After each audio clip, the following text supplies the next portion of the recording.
ఏం లేదనుకున్నప్పుడు ఇంట్లో వాళ్ళకు కమ్మగా వండి పెట్టాలనుకుంటే మీకోసమే నా కిచెన్లో దొండకాయ టమాటో కర్రీ కుక్కర్లో టేస్ట్ కేవలం ఒక్క విజిల్తో ఎలా చేయాలో చూసేయండి. వీడియో మాత్రం లాస్ట్ వరకు అయితే చూసేయండి.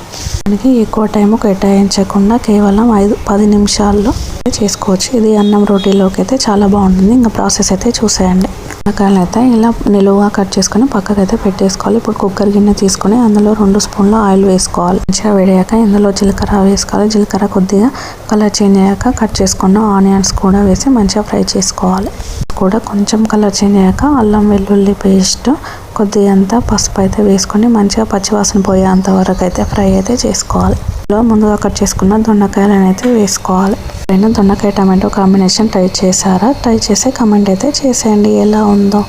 ముక్కలను అయితే అన్ని వేసి ఇలా కలిపేసుకోవాలి. ఇందులో అయితే కొద్దిగంత ఉప్పు అయితే వేసుకోవాలి. వేసి ఒక 2 నిమిషాలు అయితే కలిపేసుకొని పక్కకైతే పెట్టేసుకోవాలి. 2 నిమిషాల తర్వాత ఇందులోనే కారం అయితే వేసి కలుపుకొని ఒక 5 నిమిషాలు అయితే కుక్ చేసుకోవాలి. టమాటో కర్రీ చాలా సింపుల్గా కుక్కర్లో కేవలం 10 నిమిషాల్లో ఇలా అయితే చేసేయండి. టైం కూడా సేఫ్ అవుతుంది. టైం లేదనుకున్నప్పుడు ఇందులోనే కట్ చేసుకున్న టమాటో ముక్కలు కూడా వేసి మంచిగా అయితే కలిపేసుకోవాలి.